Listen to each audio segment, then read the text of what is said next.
Hello everyone, I am Wicca BluMoon, and today's video is going to be about wands. Now, for wands, it doesn't really matter what type of material it is, as long as it's conductive to energy. So then the energy that you put out can, of course, go through your wand itself. So there's people who make wands out of copper.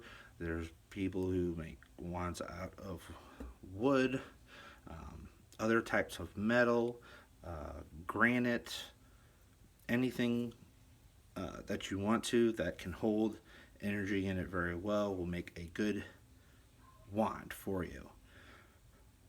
Now, it doesn't always have to be straight. You can have pieces of wood that goes off in different directions.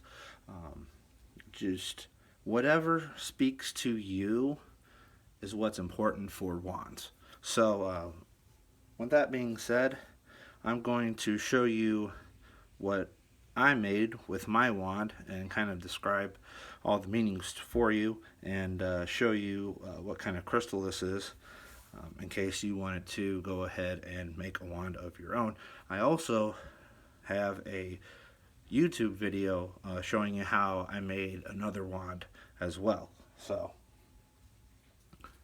we'll start right here on the base, and right here I have some pentagrams and some etches, but right here, don't know if you can see it that well. Let's see if I can bring over the light a little bit.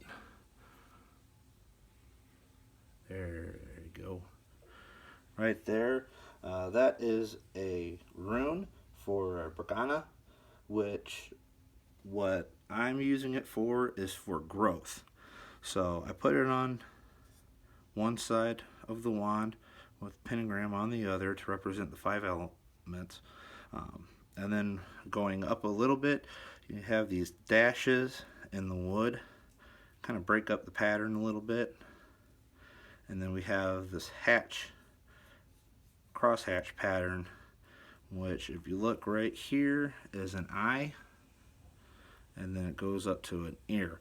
So this represents to be able to see entities or other hiding creatures, so that you can better tell where they are. And then going up a little bit more, what we have is this kind of arch pattern.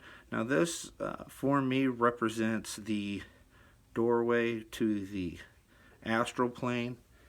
If you've ever experienced going to the astral plane, you might get this reference, because it just feels like you keep going in this down this tunnel, this hallway, before you actually wind up in the astral plane itself. So then I have wave pattern, which represents the element of water, with the triple crescent moon, which represents the goddess. And then here I have another rune, which is Leguz, which for this part represents life energy or energy growth.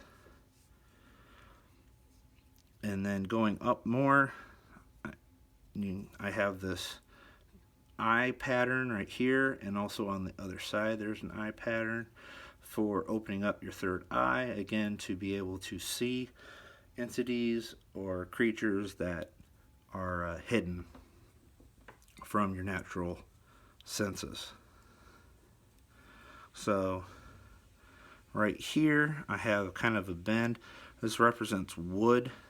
And then on the other side here I have the earth, water, fire, and wind symbols right here. I have it circled because it's very important to be able to recognize those. And then right here I have the pentagram, which again represents the 5 elements, including spirit, with a circle around it.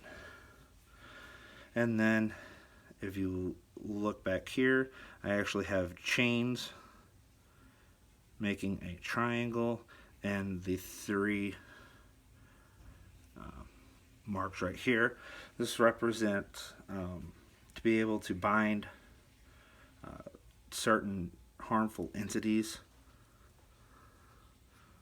And then just above that, I have hands coming up,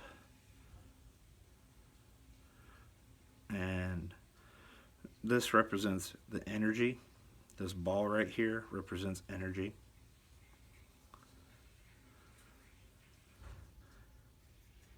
And then, don't know if you can see it, I have this blacked out.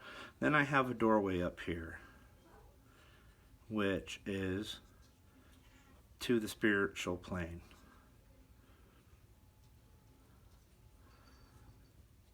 And then I have a practitioner's symbol right there. It's very useful to use this symbol. What you want to do is you want to make it without lifting your marker, your pen, your chalk, whatever you do.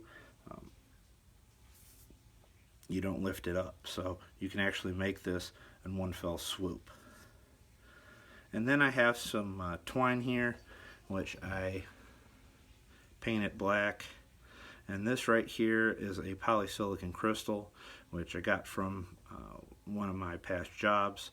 And polysilicon crystal, if you don't know, is very conductive for energy. You can grow this in a furnace, and the whole purpose of polysilicon is for energy transfer. So depending on what, let's say, dopant or resistance you put in the crystals while they're being made, determines how effective the energy flow through them is. So it kind of looks like an arrowhead to me. So this is my main wand, in which I use about 90% of the time. And how I charge it is whenever I do a circle casting, I always have it in the circle with me. And even if I'm not going to be using this wand in the circle, I will have it underneath my chair or someplace just in the circle, so then it can absorb that massive energy surge as well. So you can do this with any of your other tools as well. So hopefully you enjoyed this. Hopefully this gives you some ideas to maybe making a wand of your own. Please share and subscribe. Thank you.